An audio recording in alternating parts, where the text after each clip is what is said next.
الحمد لله نحمده ونستعينه ونستغفره ونؤمن به ونتوكل عليه ونعوذ بالله من شرور أنفسنا ومن سيئات أعمالنا من يهده الله فلا مضل له ومن يضلله فلا هادي له ونشهد أن لا إله إلا الله وحده لا شريك له ونشهد أن محمدًا عبده ورسوله أما بعد فأعوذ بالله من الشيطان الرجيم بسم الله الرحمن الرحيم والنجم إذا هوى ما ضل صاحبكم وما غوى وما ينطق عن الهوى إن هو إلا وحي يوحى علمه شديد القوى ذو مرة فاستوى وهو بالأفق الأعلى ثم دنا فتدلى فكان قاب قوسين أو أدنى فأوحى إلى عبده ما أوحى صدق الله العظيم۔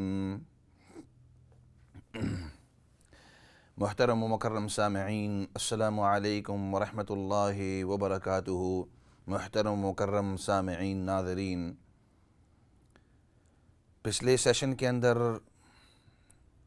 کافی قسطوں سے یہ بات چلی آ رہی ہے مسجد الاقصیٰ کی تاریخ کے بارے میں، اور اگر آپ کو یاد ہو تو یہ تاریخ شروع کی تھی مختصر انداز کے اندر سیدنا آدم علیہ السلام کے زمانے سے، اور پھر نبی پاک محمد الرسول اللہ صلی اللہ علیہ وسلم کے زمانے تک کسی حد تک تفصیل، کسی حد تک مختصر انداز کے اندر، اور کسی حد تک ایکسپلین کرتے ہوئے کہ مسجد اقصیٰ کا تعلق تمام انبیاء علیہم السلام کے ساتھ کسی نہ کسی انداز کے اندر ہے۔ اور پھر یہ بات عرض کی تھی کہ نبی پاک صلی اللہ علیہ وسلم چونکہ آپ کی زندگی مکہ مکرمہ کے اندر اکثر گزری اور پھر کچھ حصہ زندگی کا مدینہ منورہ کے اندر گزرا، لہٰذا آپ کا تعلق اللہ رب العزت مسجد الاقصیٰ کے ساتھ جوڑنا چاہتے تھے۔ اور بھی بہت ساری حکمتیں ہوں گی، لیکن ایک زبردست حکمت یہ تھی کہ جیسے باقی انبیاء علیہم السلام کو اللہ رب العزت نے ان کا تعلق مسجد الاقصیٰ کے ساتھ رکھا، تو نبی پاک محمد الرسول اللہ صلی اللہ علیہ وسلم کا تعلق بھی مضبوط کرنا چاہتے تھے مسجد الاقصیٰ کے ساتھ۔ چنانچہ اول قبلہ مسلمانوں کا مسجد الاقصیٰ ہی تھا، اور مسلمان ابتدا کے اندر مسلمان جو ہیں وہ مسجد الاقصیٰ ہی کی طرف منہ کر کے اپنی نماز پڑھا کرتے تھے۔ نبی پاک صلی اللہ علیہ وسلم جس وقت مکہ کے اندر تھے، اس وقت آپ کو چونکہ کعبۃ اللہ کے ساتھ ایک خاص پیار تھا، خاص محبت تھی، اس لیے حکم تو تھا کہ آپ نماز کے اندر مسجد الاقصیٰ کی طرف منہ کریں، لیکن اس انداز کے اندر منہ کرتے مسجد الاقصیٰ کی طرف اور توجہ کرتے کہ کعبۃ اللہ درمیان میں ہوتا اور مسجد الاقصیٰ دوسری طرف ہوتی، تو دونوں کی طرف آپ صلی اللہ علیہ وسلم کا قبلہ ہو جاتا۔ مدینہ تشریف جب لائے تو وہاں آپ صلی اللہ علیہ وسلم نے تقریباً 16 یا 17 مہینے تک مسجد الاقصیٰ کی طرف منہ کیا۔ اس وقت کعبۃ اللہ کی طرف نہیں کر سکتے تھے، کیونکہ کعبۃ اللہ کی جہت ایک طرف ہے، مسجد الاقصیٰ کی جہت دوسری طرف ہے۔ تو تقریباً 16 یا 17 مہینے نبی پاک صلی اللہ علیہ وسلم اور باقی جتنے بھی صحابہ اکرام رضوان اللہ مجمعین ہیں، سب کے سب نے نماز کے اندر منہ اور چہرہ اور اپنا بدن جو ہے قبلہ بنایا مسجد الاقصیٰ کو۔ پھر اس کے بعد اللہ رب العزت نے قرآن کریم کی آیتیں نازل کی، فَوَلِّ وَجْهَكَ شَطْرَ الْمَسْجِدِ الْحَرَامِ، دوسرے سپارے کے اندر سورۃ بقرہ کی آیت ہے۔ اللہ رب العزت نے پھر مسلمانوں کو حکم دیا کہ اب اس طرح کرو کہ مسجد اقصیٰ سے اپنے منہ کو ہٹا کر اب کعبۃ اللہ کی طرف آپ کا قبلہ ہوگا، اس کی طرف اپنے نماز کے اندر نماز کے اندر اپنا منہ کیجیے۔ تو مسلمان اس کے بعد پھر کعبۃ اللہ کی طرف اس وقت سے لے کر آج تک اور پھر قیامت تک مسلمانوں کا، مؤمنوں کا جو قبلہ ہے نماز کے اندر وہ بیت اللہ ہے۔ تو ایک تو یہ تعلق رکھا کہ سب سے اہم عبادت مسلمانوں کے لیے، ایک مسلمان کے لیے ایمان کے بعد سب سے اہم چیز اس کی نماز ہے، تو اس کو حکم دیا کہ ہر نماز کے اندر آپ کو کعبۃ اللہ کی طرف قبلہ۔ لیکن یہ اس کے بعد مسجد اقصیٰ کے بعد کہ 16-17 مہینے مدینہ کے اندر اور مکہ کے اندر اس سے پہلے جو وقت گزرا۔ اور دوسرا تعلق جسمانی تعلق مسجد الاقصیٰ کے ساتھ، چونکہ اکثر انبیاء علیہم السلام اسی علاقے کے اندر بڑے ہوئے، اسی علاقے کے اندر دعوت دی، تو آپ صلی اللہ علیہ وسلم کو جب اللہ رب العزت نے خاص جو معراج کا، ملاقات کا واقعہ پیش آیا کہ جس کو اللہ رب العزت نے قرآن کریم کے اندر بھی کئی دفعہ اس کا ذکر کیا ہے، چنانچہ 15ویں سپارے کی پہلی جو آیت ہے اللہ رب العزت نے اس کے اندر معراج کا، اسراء کا واقعہ ذکر کیا ہے۔ معراج کی اپنی رات ہوتی ہے اور وہ جب آئے گی تو اس کے فضائل، اس کے ما لہو ما علیہا، اس کے متعلق جو باتیں ہیں وہ کریں گے۔ لیکن آج میں اس لیے عرض کر رہا ہوں، اور پچھلے سیشن کے اندر میں نے عرض کی تھی یہ واقعہ معراج کا کہ آپ صلی اللہ علیہ وسلم کا مسجد اقصیٰ کے ساتھ تعلق، چنانچہ اللہ رب العزت نے یہ جو معجزہ واقع ہوا، آپ صلی اللہ علیہ وسلم کو آسمانوں پر بلایا، تو وہ شروع ہی مسجد الحرام سے شروع ہوا۔ چنانچہ ایک صحابی ہیں مالک ابن صعصع، وہ اس روایت کو نقل کرتے ہیں کہ آپ صلی اللہ علیہ وسلم کو سیدنا جبرائیل علیہ السلام نے تیار کیا کہ اب آپ کو جانا ہے اللہ رب العزت کی ملاقات کے لیے۔ فرماتے ہیں کہ باہر ایک جانور تھا جس کو براق کہا جاتا ہے، براق، اور پھر صحابی نے اس جانور کی کچھ تفصیل بھی بتلائی۔ فرمایا وہ سفید قسم کا جانور تھا، it was a white animal, سفید جانور تھا، اور اس وہ جانور ایک گدھے سے تھوڑا سا بڑا تھا، اور جو خچر ہوتا ہے خچر سے تھوڑا سا چھوٹا تھا، اور اس کے پر بھی تھے، اور اس کی پھر پوری تفصیل بتلائی اور بتلایا کہ وہ اتنی تیز رفتار کے اندر جاتا تھا جتنی تیز رفتار بجلی جاتی ہے، برق عربی کے اندر بجلی کو کہتے ہیں براق، اس لیے اس کا نام رکھا گیا۔ تو چنانچہ اور برق اور بجلی جو ہوتی ہے وہ 1,86,000 میل فی سیکنڈ کے اندر جاتی ہے۔ اور پھر حدیث پاک کے اندر، اسی روایت کے اندر مالک ابن صعصع فرماتے ہیں کہ یہ اتنی تیز رفتار کے اندر جاتا تھا کہ اس کا ایک قدم ادھر ہوتا، دوسرا قدم اس کا اتنی دور ہوتا جہاں تک کہ عام انسان کی نگاہ جہاں تک جاتی ہے وہاں تک اس کا اگلا قدم ہوتا، بڑی دور تک وہ قدم رکھتا، یعنی اس کی چھلانگ جو تھی بہت دور کی تھی۔ اور پھر اس کی پوری تفصیل بتلائی۔ آپ صلی اللہ علیہ وسلم اس جانور کے اوپر سوار ہوئے، اور سوار ہونے کے بعد سیدنا جبرائیل علیہ السلام بھی ساتھ تھے۔ مسجد الحرام کعبۃ اللہ سے اڑے وہاں سے اور مسجد الاقصیٰ تک پہنچے۔ اب مسجد اقصیٰ تقریباً یہ 650، تقریباً مکہ سے تقریباً 650 میل یہ بنتی ہے۔ مکہ سے لے کر مسجد الاقصیٰ تک تقریباً یہ 650 میل بنتے ہیں، اور یہ پوری رفتار براق کے اوپر نبی پاک صلی اللہ علیہ وسلم تھے، اور ساتھ میں سیدنا جبرائیل علیہ السلام تھے۔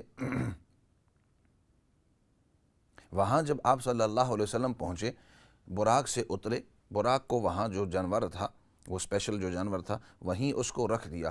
اب اللہ عالم ایگزیکٹلی کہاں اس کو رکھا اور کہاں اس کو بٹھایا اور کہاں اس کو کھڑا کیا، میری نظر سے کبھی کسی حدیث کے اندر یا کسی معتبر شخصیت اس طرح نہیں گزرا کہ فلاں جگہ۔ کتابوں کے اندر آج کل لوگوں نے یہ جو الاقصیٰ کی تاریخ کے اندر لکھتے ہیں کہ فلاں پتھر کے پاس کھڑا تھا یا فلاں جگہ کے اندر کھڑا تھا، یعنی آپ صلی اللہ علیہ وسلم سے یا کسی صحابی سے کوئی خاص روایت میری نظر سے گزری نہیں ہے۔ اگر کسی ساتھی سے، سامعین سے، ناظرین سے گزری ہے وہ بتلا سکتے ہیں۔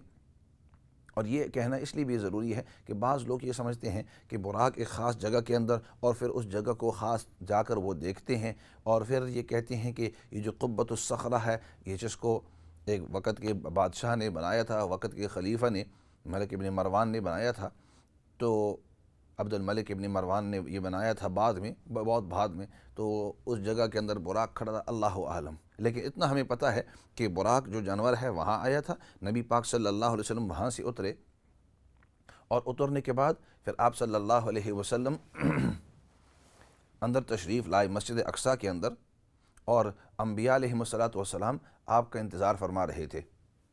انبیاء علیہم السلام سیدنا آدم علیہ السلام سے لے کر سیدنا عیسیٰ علیہ السلام تک جتنے بھی کم و بیش تقریباً 1,24,000 سوا لاکھ تقریباً انبیاء علیہم السلام آپ کا انتظار کر رہے تھے۔ نبی پاک صلی اللہ علیہ وسلم تشریف لائے اور آپ صلی اللہ علیہ وسلم نے 2 رکعتیں ان کو پڑھائی۔ 2 رکعت تحیۃ المسجد تھی، یہ 2 رکعت تہجد تھی، یہ 2 رکعت نوافل تھی، 2 رکعتیں آپ صلی اللہ علیہ وسلم نے پڑھا کر، اسی وجہ سے نبی پاک صلی اللہ علیہ وسلم کا ایک لقب امام الانبیاء، کہ تمام انبیاء کے امام آپ ہوئے۔ امام آگے کھڑے ہو کر نماز پڑھائی، اور پھر آپ صلی اللہ علیہ وسلم وہاں سے باہر تشریف لائے، تو باہر انتظار کر رہے تھے سیدنا جبرائیل علیہ السلام، براق کے اوپر سوار ہوئے، اور اسی روایت کے اندر مالک ابن صعصع کی جو روایت ہے اس کے اندر وہ فرماتے ہیں کہ آپ صلی اللہ علیہ وسلم جب اس کے اوپر سوار ہوئے تو اب یہ اڑنا شروع ہو گیا آسمانوں کی طرف۔ تو یہ جو پہلا حصہ ہے اس کو الاسراء کہتے ہیں، کہ رات کا سفر رات کا سفر مکہ سے لے کر مسجد اقصیٰ تک، الاقصیٰ تک، مکہ سے الاقصیٰ تک، اس کو الاسراء کہتے ہیں۔ اور اس سورت کا نام ہی 15ویں سپارے کی جو پہلی سورت ہے اس کا نام ہی الاسراء، سبحان الذی اسریٰ بعبدہ، برکت والی ذات ہے وہ ذات کہ جو اپنے بندے کو لے گئے رات کے تھوڑے سے حصے کے اندر، لیلاً من المسجد الحرام، مسجد حرام سے، الی المسجد الاقصیٰ، مسجد اقصیٰ تک، الذی بارکنا حولہ، وہ مسجد اقصیٰ کہ جس کے ارد گرد ہم نے برکتیں ہی برکتیں رکھی ہوئی ہیں۔ تو اللہ رب العزت بتلاتے ہیں کہ میں اپنے اس بندے کو مسجد حرام سے مسجد اقصیٰ تک رات کے تھوڑے سے حصے کے اندر، لیلاً، یہ 2 جو زبر آتی ہیں اس کا عربی کے اندر جتنی بھی چیزیں ہوتی ہیں، چاہے 1 زبر ہو، 2 زبر ہو، الف لام ہو، ان کا اپنا اپنا ایک مقصد ہوتا ہے۔ اور یہاں علماء فرماتے ہیں لیلاً یہ تنوین تنکیر ہے، بہت چھوٹا بتلانے کے لیے، کسی چیز کو چھوٹا بتلانے کے لیے۔ تو رات کے تھوڑے سے حصے کے اندر نبی پاک صلی اللہ علیہ وسلم کو مسجد حرام سے مسجد اقصیٰ تک تقریباً 650 کلومیٹر، 650 کلومیٹر بنتے ہیں مسجد اقصیٰ سے مسجد حرام تک، اور تھوڑے سے حصے کے اندر نبی پاک صلی اللہ علیہ وسلم وہاں سے تشریف لگائے۔ اس حصے کو الاسراء کہتے ہیں۔ اور پھر اس کے بعد مسجد اقصیٰ سے آسمانوں کی طرف سفر کرنا، اور پھر وہاں اللہ رب العزت کے ساتھ ملاقات کر کے پھر واپس آنا، اس کو معراج کہتے ہیں، عروج کہتے ہیں عربی کے اندر اوپر جانے کو۔ تو اس لیے بہت سارے لوگ کہتے ہیں یہ معراج کا واقعہ ہے، یہ اسراء کا واقعہ ہے۔ تو یہ 2 الگ الگ جو حصے ہیں اس سفر کے، ان دونوں کے اپنے اپنے نام ہیں۔ تو چنانچہ جب نبی پاک صلی اللہ علیہ وسلم اس جانور کے اوپر سوار ہوئے، سوار ہونے کے بعد اب جبرائیل علیہ السلام چل رہے ہیں، چلتے حدیث پاک میں آتے ہیں کہ نبی پاک صلی اللہ علیہ وسلم اور جبرائیل اور براق جب پہنچے پہلے آسمان پر، تو اس دیر سے جبرائیل علیہ السلام نے اس کو کھولنے کا حکم دیا کہ دروازے کو کھولو پہلے آسمان کا۔ اللہ عالم پہلا آسمان کہاں ہے، بہت ہی دور ہوگا، کیونکہ اگر آپ سپیس کے اندر، اسٹرونومی کے اندر اوپر جاتے رہیں تو فضا کے اندر خلا ہی خلا ہے، ملینوں میل اوپر چلتے رہو۔ تو اتنا سفر کرتے کرتے پہلے آسمان پر آئے، اور وہاں سے دروازہ کھلوانے کا حکم دیا سیدنا جبرائیل علیہ السلام۔ اور جبرائیل حکم دے سکتے ہیں، کیوں کہ جبرائیل علیہ السلام تمام فرشتوں کے امیر ہیں، تمام فرشتوں کے لیڈر ہیں، تمام فرشتوں کے سردار ہیں۔ اللہ رب العزت نے ان کو یہ مرتبہ نصیب کیا ہے۔ تو چنانچہ انہوں نے حکم دیا کہ دروازے کو کھولو۔ اندر سے آواز آئی کہ آپ کون ہیں؟ فرمایا جبرائیل ہے۔ فرمایا تمہارے ساتھ کون ہے؟ فرمایا میرے ساتھ محمد صلی اللہ علیہ وسلم ہے۔ فرمایا ان کو بلایا گیا؟ تو انہوں نے فرمایا کہ بالکل بلایا گیا ہے۔ فرمایا تب تو میں اب کھولوں گا۔ چنانچہ دروازہ کھولا اور پہلے آسمان کے اندر داخل ہوئے۔ سیدنا جبرائیل علیہ السلام نے اس وقت بتلایا کہ یہ دروازہ اب پہلی مرتبہ کھلا ہے، اس سے پہلے یہ دروازہ کبھی کھلا نہیں ہے، اور یہ آخری مرتبہ کھلے گا، اس کے بعد یہ دوبارہ کھلے گا بھی نہیں۔ یہ دروازہ رکھے ہی اسی لیے گیا کہ اللہ رب العزت نے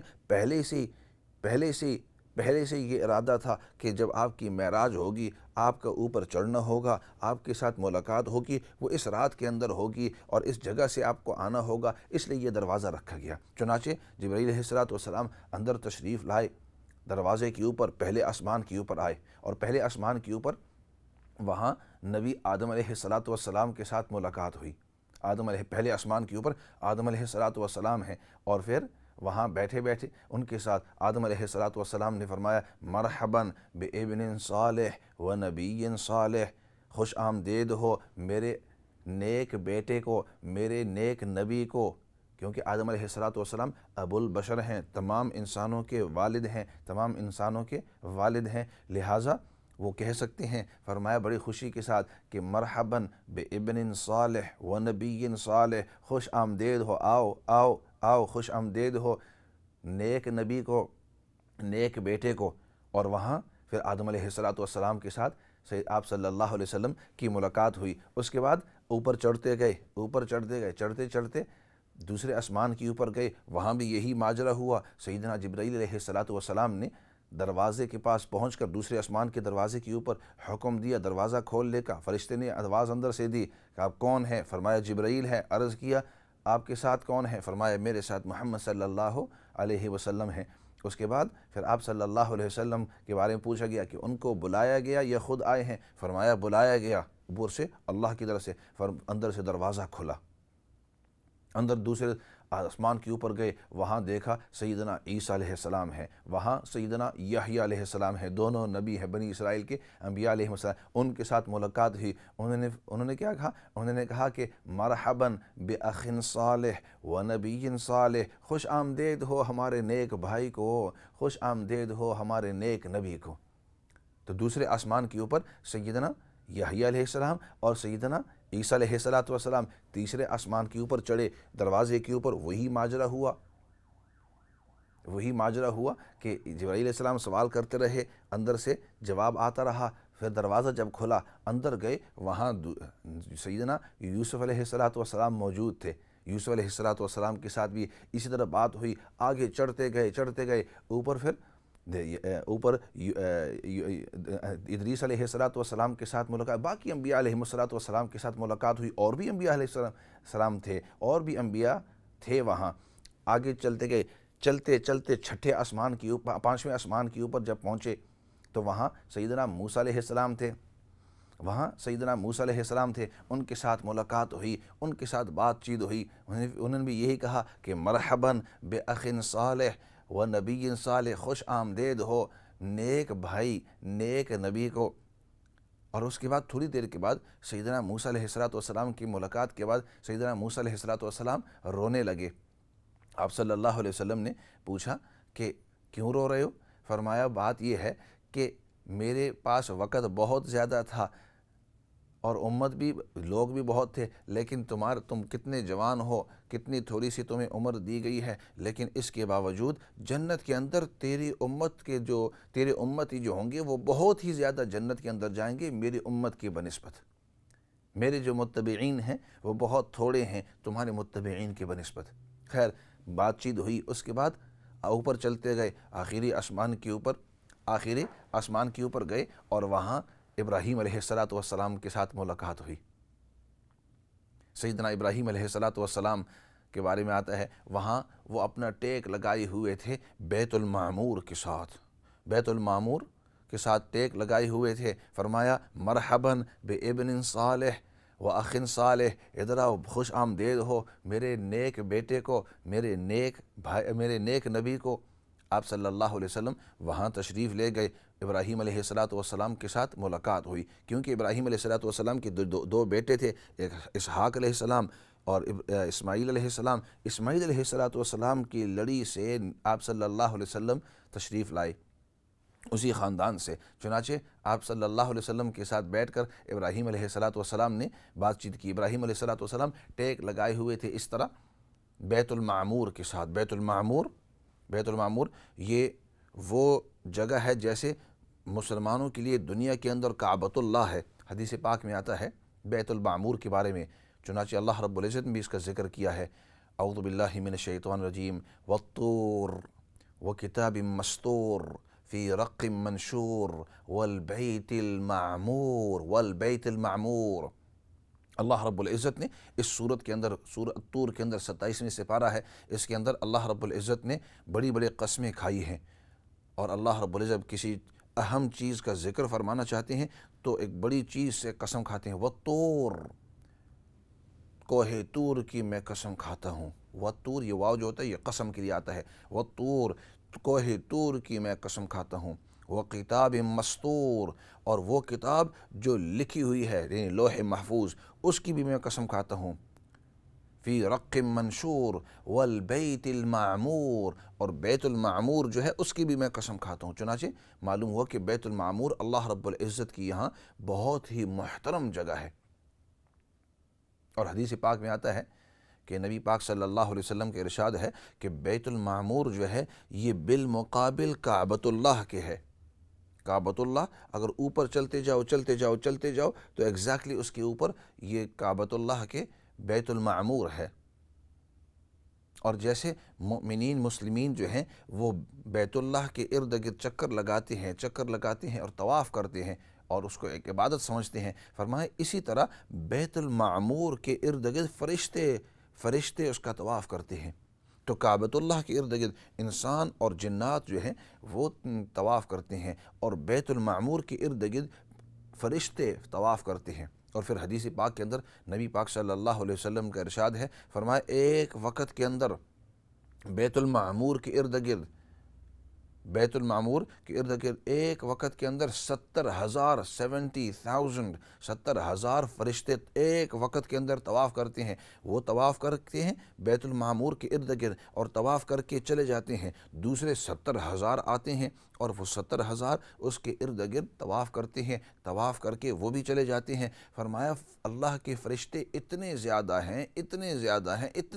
ہیں کہ جس نے ایک مرتبہ طواف کر لیا وہ 70,000 کا ٹولہ آ کر چلا گیا، اور پھر دوسرا 70,000 کا آیا۔ فرمایا جس نے ایک مرتبہ طواف کر لیا بیت المعمور کا تو اتنے زیادہ فرشتے ہیں اس کے قیامت تک دوبارہ باری آنے والی ہے ہی نہیں، کیوں؟ اتنے زیادہ فرشتے ہیں یہ بیت المعمور کے ارد گرد۔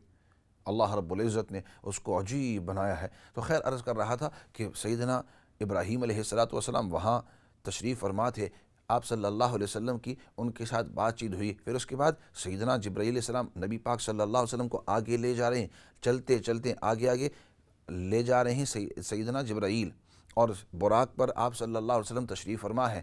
چلتے چلتے ایک وقت آتا ہے کہ ایک بڑا سامنے درخت جیسے نظر آتا ہے، پوچھا یہ کیا ہے؟ فرمایا یہ سدرہ ہے۔ سدرہ عربی کے اندر ایک کانٹے دار جیسا درخت ہوتا ہے، اس کو کہا جاتا ہے۔ فرمایا یہ وہ درخت ہے، سدرہ ہے، اور یہ انتہا ہے، یہ میری انتہا ہے، اسی لیے وجہ سے، اور صرف میری نہیں بلکہ جتنی باقی مخلوق ہے ان تمام کی یہ منتہا ہے، انتہا ہے، یہ لمٹ ہے، یہ حد ہے، اس سے آگے مخلوق جا ہی نہیں سکتی آپ کے علاوہ۔ اے نبی پاک صلی اللہ علیہ وسلم، آپ کے علاوہ اور کوئی مخلوق، چاہے وہ فرشتے ہوں، جبرائیل علیہ السلام بتلا رہے ہیں، چاہے وہ فرشتے ہوں، چاہے وہ انسان ہوں، چاہے وہ جنات ہوں، آپ صلی اللہ علیہ وسلم کے علاوہ اس منتہا، اس حد کے آگے کوئی کراس نہیں کر سکتا۔ فرمایا تم بھی نہیں، فرمایا اگر میں یہاں سے آگے تھوڑا سا بھی چلا جاتا تو میرے جو پر ہیں وہ اللہ کی تجلی کی، اللہ کے نور کی وجہ سے وہ جل جائیں گے۔ سیدنا جبرائیل علیہ السلام نے فرمایا اب میں یہاں ہی کھڑا رہوں گا، آگے تمہیں خود ہی جانا ہوگا اللہ رب العزت کی ملاقات کے لیے۔ چنانچہ اللہ رب العزت کی ملاقات کے لیے نبی پاک صلی اللہ علیہ وسلم آگے تشریف لے گئے، اور پھر وہاں قرآن کریم نے اس کا عجیب نقشہ کھینچا ہے، اور نقشہ اس انداز کے اندر کہ فرمایا کہ وَالنَّجْمِ إِذَا هَوَى مَا ضَلَّ صَاحِبُكُمْ وَمَا غَوَى وَمَا يَنْطِقُ عَنِ الْهَوَى ان ہوا الا وحی یوحا، ایسے کرتے ہیں، بریک کی طرف جاتے ہیں، اور بریک کے بعد پھر آگے اس کا پورا تفصیل سے عرض کریں گے کہ اللہ رب العزت نے قرآن کریم کے اندر اس موقع کا کیسا نقشہ کھینچا ہے اور کس انداز کے اندر ہمیں سمجھایا ہے۔ بریک کی طرف جاتے ہیں، پھر اس کے بعد انشاءاللہ واپس آتے ہیں۔